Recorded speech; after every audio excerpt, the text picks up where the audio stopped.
ये 2 है, गलती से लिख दिया है। क्या गलती से लिख दिया? गलती से पेन क्या पेन में हो गया? नंबर बीच में सबसे गलती करने में पेन थोड़ा हिल डुल जाता है, मालूम है ना?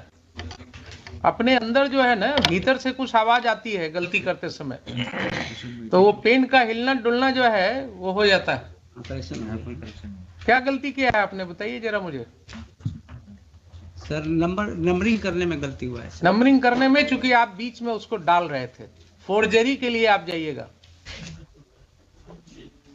You are committing forgery to come out of this case and it is apparent writ large on the record.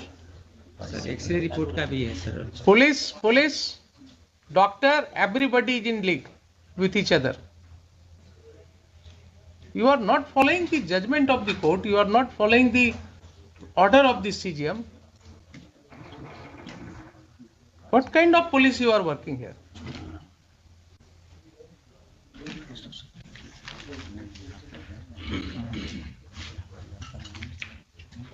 समझते हैं क्यों कोर्ट को बुलाना पड़ता है आप लोगों को? अब समझ में आ रही है बात?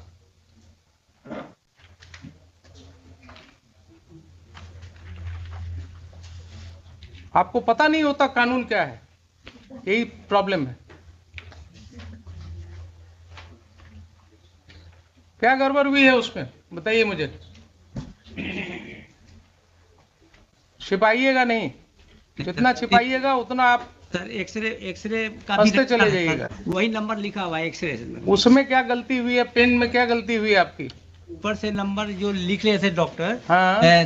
3680 लिखे थे। हाँ। 3681, इसको 82 लिखे हैं। 36 उसको 3 जैसा लिखा गया है। हाँ। फिर उसके बाद 330 कर गया, फिर करेक्शन करके 85 86 कर रखा है। करेक्शन बाद में पता चला तो करेक्शन किया है। ठीक है, अब जरा दूसरा रजिस्टर दिखाइए मुझे।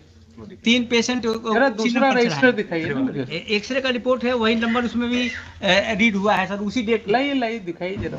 और रिसीव किए हैं दीपक द्विवेदी, वो गलती से कर दिए हैं। What does it mean? CR का मतलब क्या हुआ? इमरजेंसी रजिस्टर है सर। सीआर। हाँ।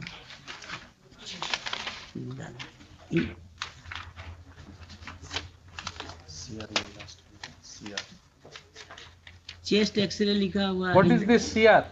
हाँ, चेस्ट एक्सरे, CXR होता है चेस्ट एक्सरे।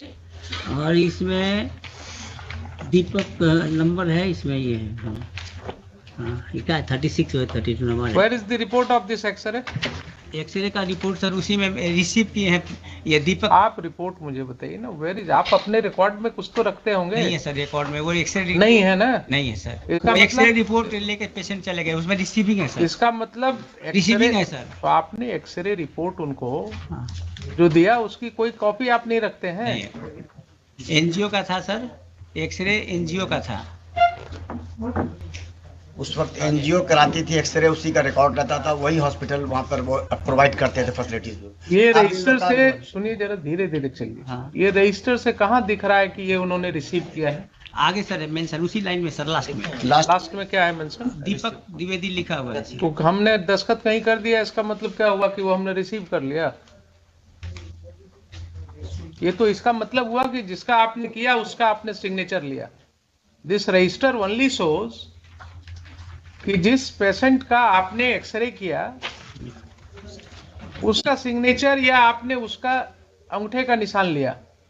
इस रजिस्टर में कहीं एक लाइन भी आप मुझे दिखा दीजिए कि ये रजिस्टर जो है वो जो रिसीव करता है उसके सिग्नेचर को दिखा रहा है कि ये रिसीव किया इसको। केस बनाइएगा तो बनता चला जाएगा। कचहरी में आने के बाद जो है ना, अच्छे अच्छे लोगों को फिर बड़ा मुश्किल होता है। जो बाहर आप नहीं सोचते हैं ना, वो यहाँ वकीलों की भीड़ में आपको जवाब देना पड़ेगा। समझ रहे हैं डॉक्टर साहब? नहीं समझ रहे हैं? ये रजिस्टर में कहीं आप मुझे एक विस्पर दिखा दीजिए कि this register is prepared showing the signature of the persons who have received the report. लीजिए, अपने वकील साहब की मदद लीजिए थोड़ी। कोर्ट को मत मिसलीड कीजिए। कहीं आप दिखाइए कोई कॉलम जिसमें आपने लिखा हो प्राप्त किया और उसके नीचे इन्होंने दस्तखत किया हो।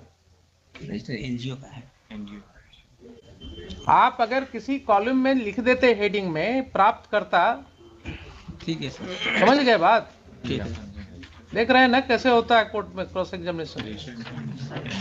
ये रजिस्टर एनजीओ का है सर। एनजीओ का हो कि आपका हो, आपका एनजीओ है ना, आपने काम दिया है उसको, आपने अपॉइंट किया है उसको। तो देखिए धीरे धीरे कितनी बातें निकल के आ गई। पहली बात, एफआईआर नहीं लॉन्च हुआ by the magistrate who was deputed on the spot. Mister Khan, you will admit it or not? 100% admit.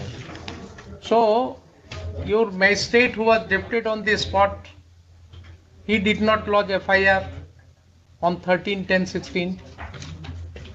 The SDO who had given permission to go with the march, he makes a false statement in the FIR बिना अनुमति के। Third चीज, after 6 months you are arresting this petitioner in complete violation of the directions of the Honorable Supreme Court. Fourth, he was brutally assaulted. CGM ordered you for his medical examination. In the name of medical examination, you did nothing. You have one register to show कि उसका chest x ray कराया गया था। You do not have the report of that chest X-ray. You have no material to show that the chest X-ray was received by him. There is no other injury report in your hand, in your register. The register has not been prepared giving correct serial number. So what should be done? I want to know you. I know from you, Mr. Superintendent of Police.